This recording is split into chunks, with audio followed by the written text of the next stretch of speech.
சற்று முன் கிடைக்கப்பெற்ற மிக முக்கியமான செய்தி ஒன்று வெளியாகியுள்ளது. நேற்று நடைபெற்ற அமலாக்கத்துறை அதிகாரிகளது சோதனையின் முடிவில் பல்வேறு ஆவணங்களை கைப்பற்றினார்கள் என்று ஏற்கனவே நாம் பதிவு செய்திருந்தோம். தற்பொழுது விசாரணையின் முடிவில் வாக்குமூலத்தை கொடுத்த தலைமை மேலாண் இயக்குனர் டாஸ்மாகில் நடந்த ஊழலில் மிக முக்கியமான குற்றவாளிகள் யார் என்பதை அமலாக்கத்துறை அதிகாரிகள் பெற்றுவிட்டார்கள்.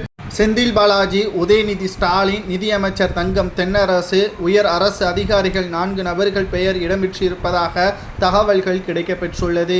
இன்னும் 9 மாதங்களே சட்டசபை தேர்தல் நடைபெறுவதற்கு இருக்கக்கூடிய காரணத்தினால் இவர்களது பெயர் இடம்பெற்றிருப்பது ஸ்டாலினுக்கு மிகப்பெரிய தலைவலியாகவே மாறிவிட்டது.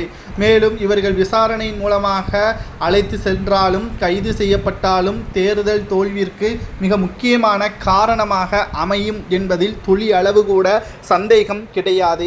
செந்தில் பாலாஜி அவர்களால் தான் பல்வேறு பிரச்சனைகள் திமுகவில் நடந்து கொண்டிருக்கிறது. பிறகு எதற்காக திமுகவில் 4 மாவட்ட பொறுப்பாளர்கள் நியமனத்தில் எடப்பாடி பழனிசாமி அவர்கள் விமர்சனம் செய்தது கூட தெரியாமல் செந்தில் பாலாஜிக்கு பொறுப்பாளர் பதவியை கொடுத்திருக்கிறார் ஸ்டாலின். இது திமுகவின் ஒட்டுமொத்தமான பணத்தை பெறக்கூடிய வகையிலும் 4 மாவட்டங்களில் கரூர், கோவை, நீலகிரி, விழுப்புரம் போன்ற மாவட்டங்களில் யார் வேட்பாளராக நிறுத்தினால் வெற்றியடைவோம், எவ்வளவு கோடிகள் செலவு செய்தால் வெற்றியடைவோம் என்பது ஸ்டாலினை விட செந்தில் பாலாஜிக்குத்தான் நன்றாகவே தெரியும்.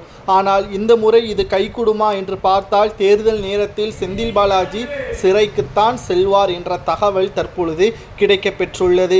இதனால் தற்பொழுது அமலாக்கத்துறை அதிகாரிகள் விசாரணையும் தீவிரப்படுத்தப்பட்டு வருவதால் உதயநிதி அல்லது துணை முதல்வராக இருக்கக்கூடிய உதயநிதி ஸ்டாலின் அவர்கள், செந்தில் பாலாஜி அனைவருமே சிறைக்கு சென்றால் நிச்சயம் திமுகவிற்கு எதிர்க்கட்சி அந்தஸ்து பதவி கூட கிடைப்பது கடினம். 2011ஆம் ஆண்டு என்ன நடந்தது என்பதை நாம் மறந்திருக்க மாட்டோம். மக்கள் ஓட்டிற்காக பணத்தை பெற்றுக்கொண்டு திமுகவிற்கு ஒன்றும் ஓட்டுக்கள் போடவில்லை. கடந்த 10 ஆண்டுகளாக திமுக வெற்றியடையவில்லை. அந்த ஏக்கம் சொன்ன வாக்குறுதியை நிறைவேற்றும் என்ற நம்பிக்கையின் அடிப்படையில் தான் சிறுபான்மையினர்கள் 3.5 வித்தியாசத்தில் ஓட்டுக்களை செலுத்தி வாக்குகளை கொடுத்தார்கள்.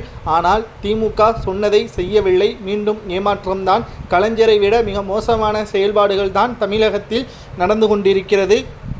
இந்த முறை அந்த சிறுபான்மையினர்களும் ஓட்டுக்களை போட மாட்டார்கள். அரசு ஊழியர்களும் திமுகவிற்கு எதிராக இருப்பதால் நிச்சயம் திமுகவிற்கு மிகப்பெரிய அளவிலான தோல்வி என்பது உறுதி.